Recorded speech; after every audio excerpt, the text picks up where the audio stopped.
Fala, meu povo! Beleza? Tá começando mais um vídeo do canal Futebol das Europa com esta Tica aqui e com um Tico que é muito meu amigo, Miguel, grande Miguel, jornalista também lá em Portugal, jornalista do O Jogo, um dos principais jornais lá de Portugal. Miguel, muito obrigada por você estar aqui de novo no Futebol das Europa. A galera já te ama.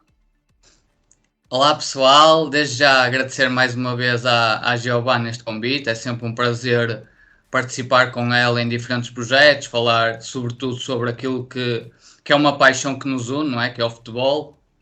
E pronto, neste momento já se deu por finalizada a fase de grupos da principal competição de clubes, não é? A Liga dos Campeões. E pronto, chegou agora a altura também de falarmos daquela que é a prova suprema de seleções, não é? A nível mundial, o Campeonato do Mundo. Bom, vamos começar então com a sua seleção e com a minha segunda seleção, a seleção portuguesa. O que você achou? Qual nome você, na sua opinião, faltou?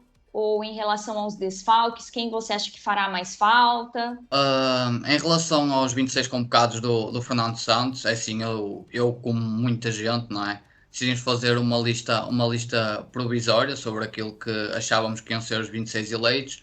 Pá, eu acho que errei 3, um guarda-redes e depois dois jogadores de campo.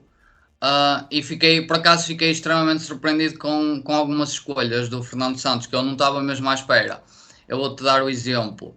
Eu achava que o Renato Sanches era uma presença obrigatória na convocatória, sinceramente, porque é um médio com características únicas, é um médio que evoluiu imenso o seu futebol. Havia uma característica que eu não gostava no Renato Sanches, quando ele ainda jogava no Benfica, mas ele aí também era muito novo, tinha 18 anos, que era a forma como ele abordava os lances, não é? Ele era muito impetuoso, às vezes era um bocado desequilibrado na maneira como entrava as jogadas, estás a ver? E acho que era um aspecto que ele tinha que melhorar, e melhorou não só no Euro 2016, que fez um Euro 2016 soberbo, foi fundamental para Portugal conquistar o título europeu, como também naquilo que se seguiu na carreira dele. É verdade que a carreira dele se calhar não atingiu até hoje o patamar que muitos estavam à espera, apesar de ele neste momento estar no PSG, um dos principais clubes, não é?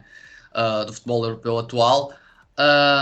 Mas mesmo assim o Renato Sanches evoluiu imenso, evoluiu nesse aspecto, é um jogador muito forte fisicamente, é um jogador que entrega coisas que mais nenhum médio de Portugal entrega.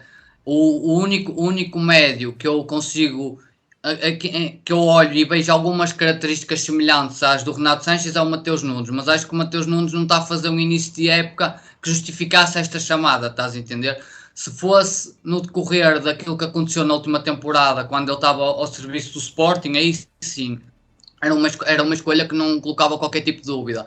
Agora, tendo em conta aquilo que ele está a fazer no Wolverhampton, eu acho que não se justifica a chamada dele, estás a perceber? Se fosse eu, tinha levado o Renato sem qualquer dúvida, até porque isto se calhar pode ser um bocado abusivo da minha parte estar a dizer isto, mas eu acho que Renato Sanches era convocado nas outras 31 seleções, sinceramente. Eu acho que o Renato Sanches encaixava-se nas outras 31 seleções e pelos vistos não tem lugar na nossa seleção, o que me deixa a mim um bocado incrédulo, porque o Fernando Santos há dias numa entrevista disse que o Quaresma foi o elemento-chave que partiu do banco e que nos ajudou imenso a conquistarmos o Europeu de França. E eu achava que o Renato Sanches podia ser esse jogador. Agora, estás a entender? Não é um extremo como o Quaresma, não é? Mas é um jogador que leva a bola, que galga terreno, que queima linhas. É um jogador que... Estás a perceber? Eu chamo-lhe um vagabundo, é um jogador selvagem, é um jogador vagabundo no sentido, não é pejorativo, é no sentido de ele joga muito futebol de rua, estás a entender? Ele joga muito Sim. futebol de rua e depois aliar isso à potência que ele tem, ao físico, à parte física, à vertente física do jogo, que hoje em dia é muito importante. Pá, acho que o Renato Sanches devia ter ido, sinceramente. Outro jogador que também me surpreendeu não ter sido chamado foi o João Moutinho. Primeiro lugar, o João Moutinho é um jogador extremamente experiente, é um jogador que está habituado a estas andanças, é o segundo jogador com mais internacionalizações há por Portugal, isso diz alguma coisa, desde muito cedo que se estreou na seleção e foi um percurso já leva quase 17, 18 anos ao serviço da seleção, sempre foi um indispensável nas escolhas do Fernando Santos. Além disso, além da experiência que o João Moutinho poderia dar ao meio-campo português, é um jogador que joga sempre bem, que nós já sabemos que o João Moutinho vai render aquilo, nunca rende abaixo daquilo. Para mim, é o melhor, ou um dos melhores, mas para mim até o melhor médio a nível de pressionar, estás a entender? A nível de fazer a pressão, é o médio que faz isso com mais intensidade e da melhor forma. E depois é um jogador que sabe tudo do jogo, não é? Um jogador que sabe os timings, quando é que há de pausar, aquilo que a equipa precisa. Juntando tudo a isto, o facto de ser um jogador que é fundamental também nas bolas paradas, bate livres, nos próprios penaltis, na decisão contra a Polónia no Euro 2016, o próprio Ronaldo até há aquela mensagem célebre do Ronaldo que disse para o João Moutinho, anda a bater que tu bates bem. Isso aí demonstra que o João Moutinho é um jogador que devia estar também, na minha opinião. Aliás, eu, tanto o João Moutinho como o Renato Sanches, incluí na minha convocatória.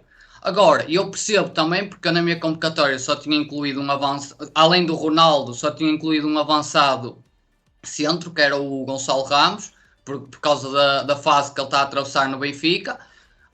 Percebo que o selecionador leva o André Silva e deixa o médio de fora. Agora é assim, o Renato Sanches para mim não podia estar de fora.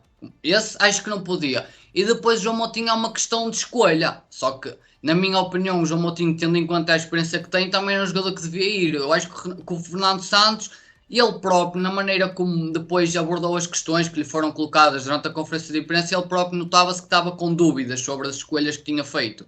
E isso, à partida, não é um bom sinal, não é? Depois também, um jogador que tinha certeza que ia ser convocado e muito provavelmente ia ser titular era o Diogo Jota, mas pronto, infelizmente teve aquela lesão que o deixou de fora, né? O Diogo Jota também é um jogador com características muito especiais, é muito versátil no ataque, ocupa qualquer posição da frente de atacante, também é um jogador que finaliza muito bem, não é? Tanto de cabeça, marca muitos gols de cabeça, como com o pé direito, com o pé esquerdo, não tem dificuldade em finalizar. Tirando o Ronaldo, provavelmente o Diogo Jota é o melhor finalizador que nós temos e eu acho que vai fazer falta, sinceramente.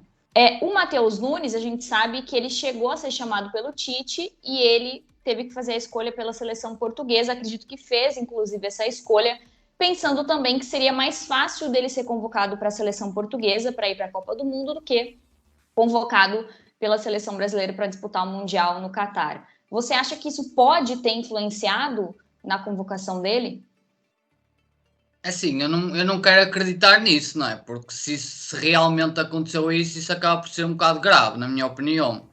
Eu acho que não quero acreditar que isso tenha acontecido. Percebo o teu raciocínio e percebo que tenha sido a forma de pensar do Matheus Nunes na altura, mas na altura o Matheus Nunes estava a passar por uma fase que não está a passar neste momento, não é? Porque na altura o Matheus Nunes tinha sido campeão no Sporting, a época passada também fez uma época brilhante, não é? Ao serviço dos Leões, mas esta época, o início da época dele no Wolverhampton não está a corresponder àquilo que se esperava dele, estás a ver? Claro, ele tem o tempo de adaptação, o futebol inglês é totalmente diferente, a intensidade de jogo e tudo, mas não está a corresponder, ou seja, neste momento, tendo em conta que isto é um campeonato do mundo, é uma prova que se realiza durante o mês e que devem estar, além daqueles que têm a experiência e que nós já sabemos que são fundamentais estarem nas diversas seleções, nas diferentes seleções, pois também há aqueles que é os momentos de fase que devem ditar quem vão, estás a entender? Na minha opinião. E eu acho que, por exemplo, o Renato Sanches é verdade também vem de uma lesão.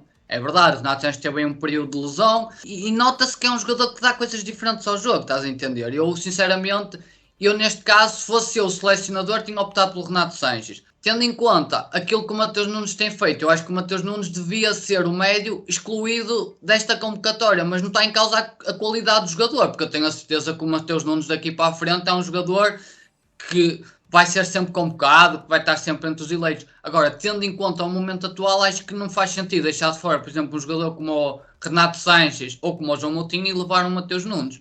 Mas claro, eu também sou da opinião que provavelmente o Matheus Nunes deve ter percebido que era mais fácil ser convocado durante mais tempo, mais vezes, ao representar a seleção de Portugal do que ao escolher o Brasil. Mas eu lembro que nessa altura ele foi convocado para o Brasil, mas também Portugal estava interessado e ele aí teve que fazer uma escolha.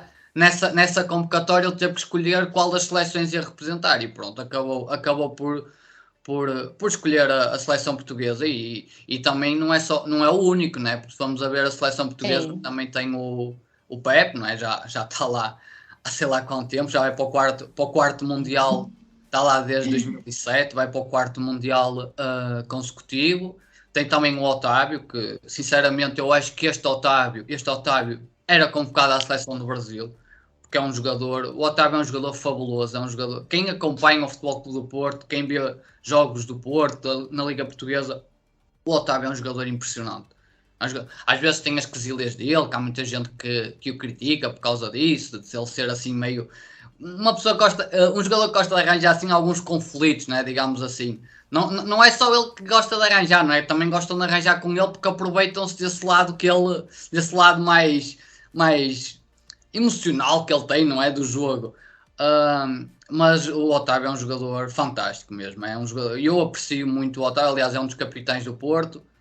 Foi uma aposta do Porto também, que o Porto renovou com ele, e é um dos jogadores que na altura até acho que era o jogador que foi receber mais no Porto, não é? Que o teto salarial era o do Otávio, e isso demonstra bem a aposta que o Porto fez naquele jogador, porque sabe que tem ali um diamante. Essa é que é a realidade. O Otávio, quem via o Otávio quando ele veio para o futebol português, depois até foi emprestado ao Guimarães e tudo, e o Otávio que está hoje não tem nada a ver, é um jogador completo mesmo. Sim, ele amadureceu muito e também acho que ele tinha várias questões fora de campo que ele foi amadurecendo. E isso, é claro, que influenciou. É que, assim, na posição dele também é bem complicado para a seleção brasileira. Bem complicado mesmo. E, infelizmente, aqui o jogador que atua em Portugal não tem o mesmo peso de que em outras ligas. A gente percebe muito isso.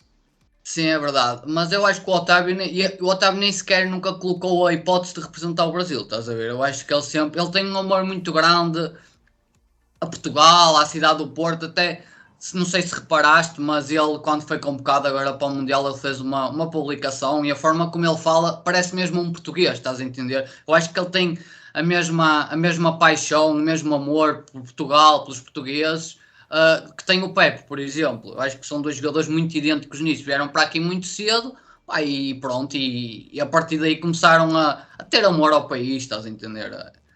E o Otávio nota-se mesmo que tem gosto em representar a seleção portuguesa. É mais um. Nota-se que é um jogador que está lá por vontade, estás a entender? Ele não está lá só para de certa forma, melhorar a carreira dele, não é? Por exemplo, vai participar num campeonato do mundo. É óbvio que isso dá prestígio ao jogador, não é? Mas eu acho que isso está secundário para ele. Ele gosta mesmo de Portugal e quer representar o país e quer dar o melhor para que Portugal chegue o mais longe possível. Depois também agora, já que falaste nisso, outro jogador também que eu acho que poderia ter sido pensado, muito sinceramente poderia ter sido pensado para esta convocatória da seleção portuguesa, era o Galeno, que já tem o passaporte português, já poderia ser convocado. Ele nunca foi chamado à seleção portuguesa, mas eu acho que, tendo em conta o momento de forma que ele está a atravessar no Porto, que está a fazer um arranque de época fantástico também, é um dos elementos mais cruciais do esquema de Sérgio Conceição, não é? Joga sempre aquilo que ele também dá ao jogo do Porto.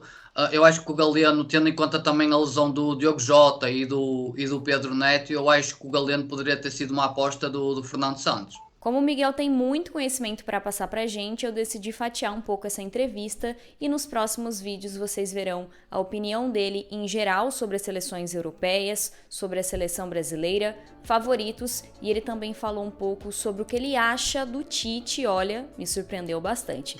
Então se inscreve no canal e ativa o sininho para não perder nenhum desses vídeos. Hasta luego!